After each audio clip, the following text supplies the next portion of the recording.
Good morning, Supervisor Sellers. Here. Supervisor Galvin is remote. Thank you. Supervisor Hickman. Here. Supervisor Gallardo. There he is. Good morning. And Chairman Gates. Here. That was excellent. Right on cue. That's efficient government right there. Well, thanks for everyone for joining us here in person and also remotely. And it's a big day here in Maricopa County because today is the birthday of one of my colleagues, Jack Sellers. Happy birthday, Supervisor Sellers, and thank you for your incredible service on behalf of District 1. And thank you for sharing. You don't have to share it for everyone else, but you just shared a great story about one of your constituents who is grateful for your service. And I can say I agree with her, and I'd say I speak on behalf of Maricopa County. Thank you for your service, and happy birthday. Are you going to start us off in song there, Mr. Chairman? I think I'll pass on that. That's going to take a vote, and I don't believe we're noticed for that. So unfortunately, yeah, you could do that during public comment. All right. Well, so we, on an annual basis, we do an update on federal legislation. Maricopa County, as the fourth largest county in the country, is significantly impacted by what the federal government chooses to do or chooses not to do. And we have a great team that represents our interests at the federal level. We have a government relations team, and we have Michelle Heineman with us today, also Danny DeHogue, as well as Israel Kiogera. And so thanks to all of you, but we also have to utilize resources in D.C. who really understand how things are done to best represent our interests and the interests of the people of Maricopa County. So we're thrilled to have our team with us today for a presentation on what is going on, and maybe some of my colleagues may have a few questions for you as well. So I would like to welcome at this time Chris Cushing and Jennifer Farrow, if you could join us, as well as Michelle. Good morning, Mr. Chairman, Good members. morning. Thank you for having us today. Happy birthday, Supervisor Sellers. Before I turn things over to Chris and Jennifer, just wanted to take the opportunity to just give a really quick, brief look ahead. As we are all aware, the 56th legislature first regular session is set to convene in just about a month here on January 9th. After the results of the election, which I believe will be certified today at 10 a.m. Not much has changed in terms of the legislative makeup of the chambers of the Arizona legislature. The House retains a Republican majority of 31 to 29. The Senate, Republican majority 16-14. We continue to learn more information as those chambers organize. They've elected leadership. Both chambers have published their expected committee names and chairs. The Senate has already released the committee makeup. We're waiting for the House to do the same. So more of that information will be forthcoming in the weeks ahead as we gear up for opening day there. So we will be facing a situation which I believe is the first time since 2009 that we've had Republicans have maintained the majority of the legislature throughout that time, but we'll have a Democrat governor, which I believe is the first time since Napolitano. So it'll be interesting to see how things shake out at the state level. In the meantime, while we're preparing for that, I want to thank Danny and Israel, members of my team, for updating our federal priorities and getting all the material ready for Chris and Jennifer's visit today. And so if there's no questions, I'm happy to turn it over to them to go over our 2023 priorities list. Great. Thank you, Michelle. Chris, welcome back to Maricopa County. It truly is a joy to be back after obviously a couple of years doing this all virtually, so it's nice to be with you all.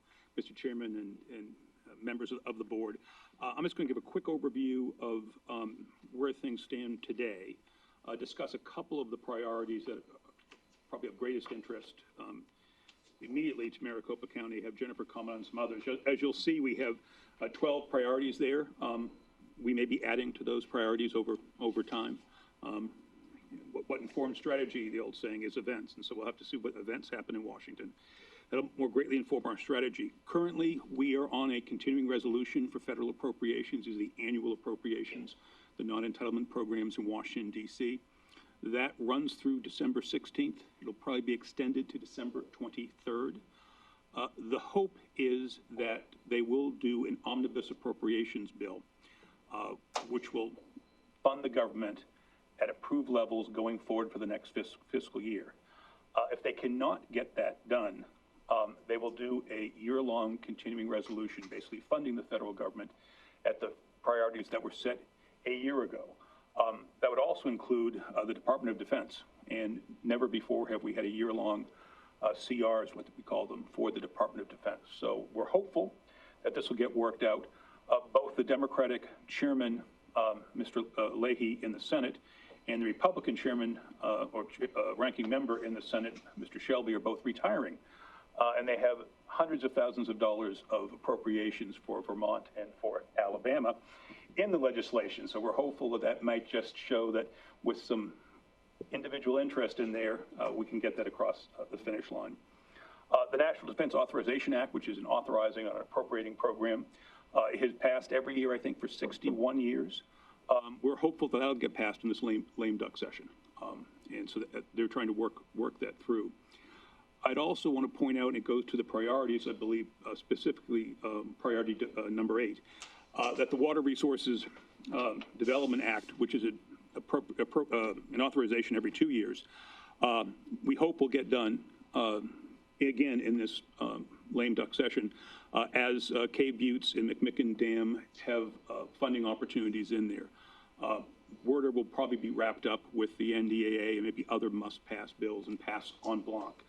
But that would be a good piece, a good improvement for us currently in terms of further moving forward. The projects are moving forward, but this would be appropriate federal assistance to those projects to move forward. I'm going to turn it over for Jennifer if she has any comments on sort of what's happening currently. Then I have one comment about what to look for next year, particularly on the farm bill, and I'll turn it back to you on some mental health things. But if anything to add, Jennifer. Yes, thank you. Welcome. Welcome. Good to see you again. It's a pleasure to be back. It's been way too long. Just a couple things to add to Chris's overview. Again, we're not sure what is going to happen at the end of the year. There is a chance of the continuing resolution to be instead of an omnibus bill, the continuing resolution to happen. There is a chance that there will be pieces of legislation that hitch a ride to this appropriations package, including some healthcare provisions, as well as some tax provisions. And I'll expand upon what could be in the healthcare package when Chris turns it over again. Sure.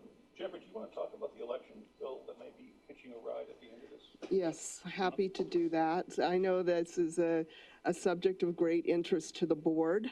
There is legislation, it's bipartisan legislation in both the House and the Senate that calls for reforms to the Electoral College process. And it would amend a law that's been in effect since, I think, 1887. And it will add some clarity to the process. I mean, first and foremost, it will define the vice president's role in clearer terms, so it won't be subject to interpretation. That is primarily ministerial. And secondly, it will also make it so there's a higher threshold to actually object to the action being taken by the electors. There's a good chance that this piece of legislation will be included in an end-of-year package because of its strong bipartisan support. A second concern. Can I just yes, add on that? yes. I'm really pleased to hear that. I Yeah. actually had the opportunity to go and participate in a discussion in D.C. last year, earlier this year. It's all run together.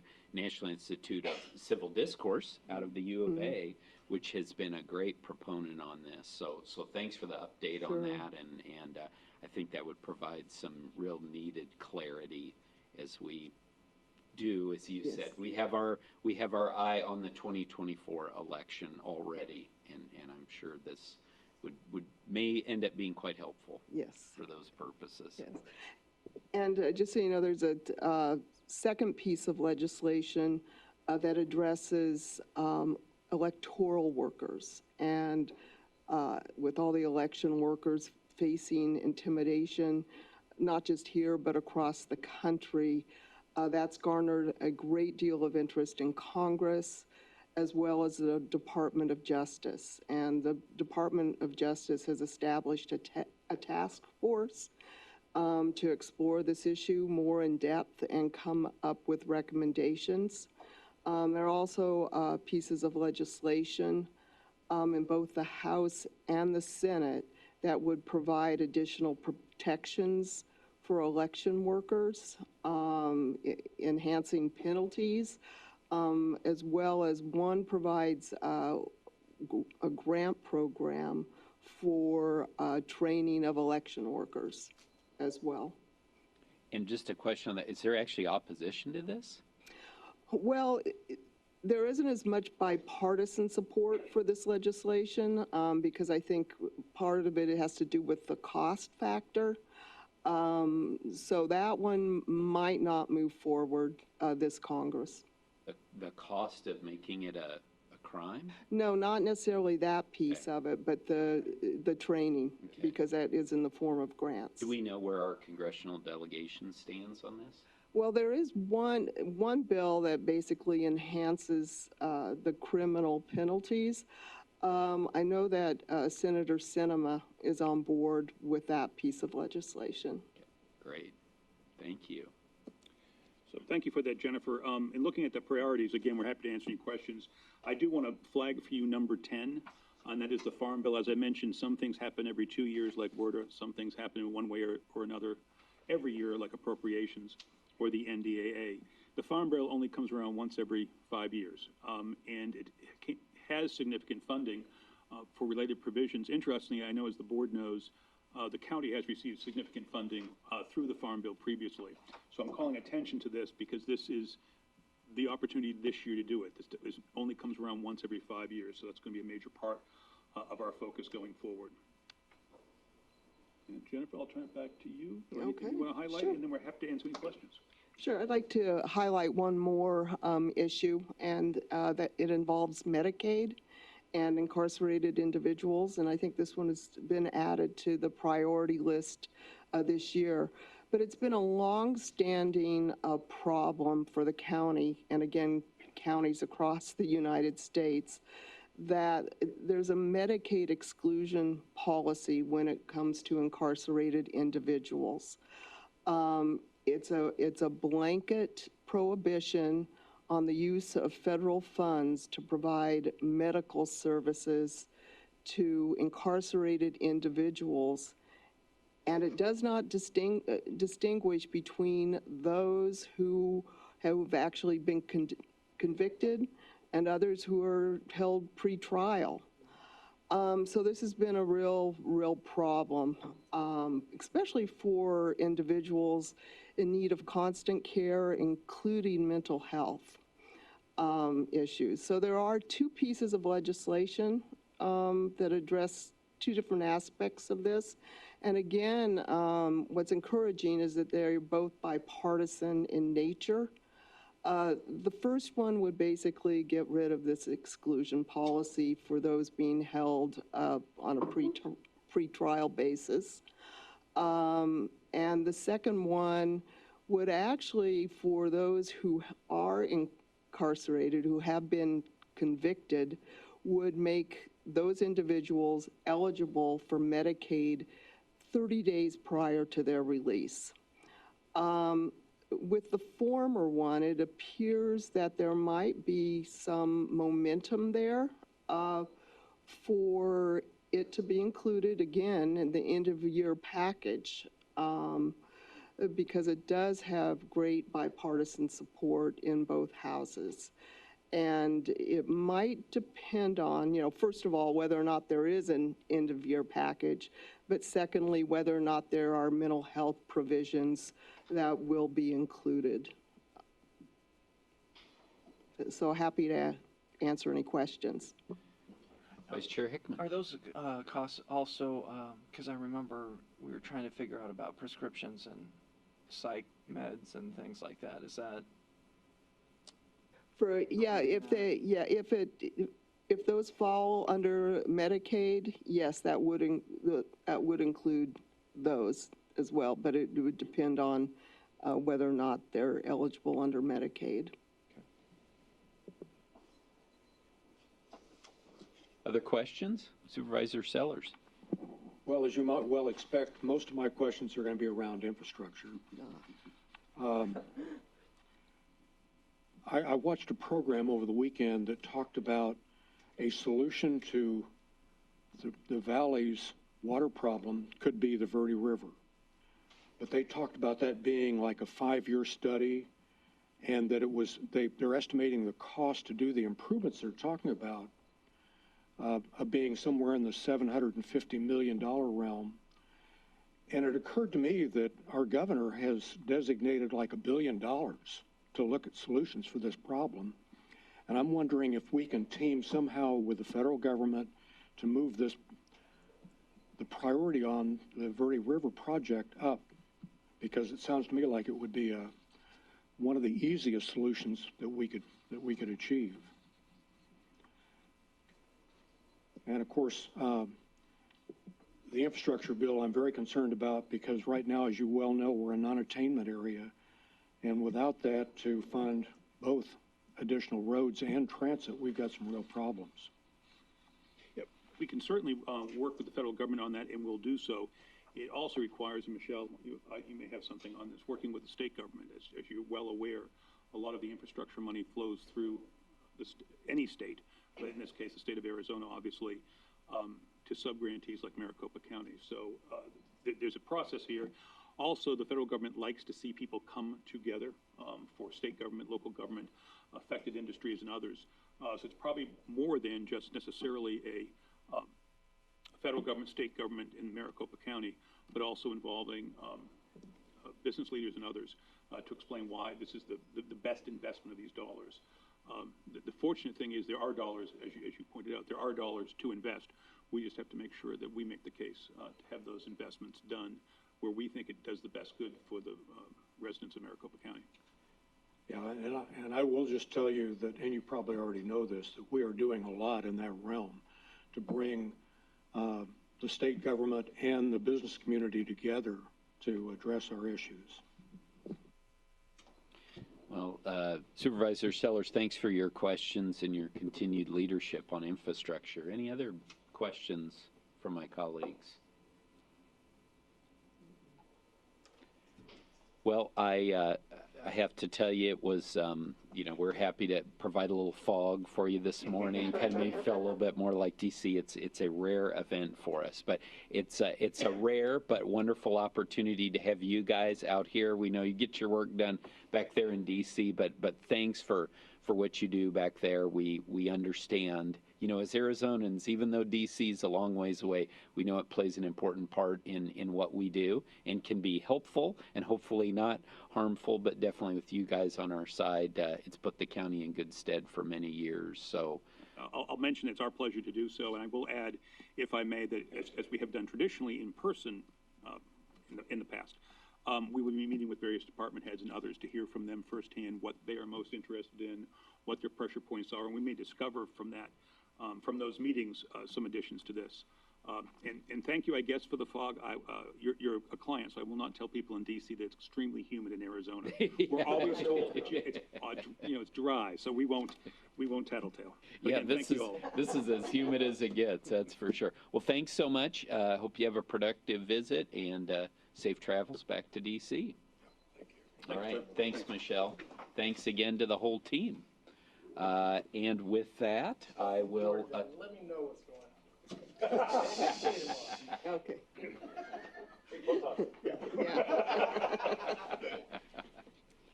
All right, and with that, I will turn to my colleagues, see if they have any motions.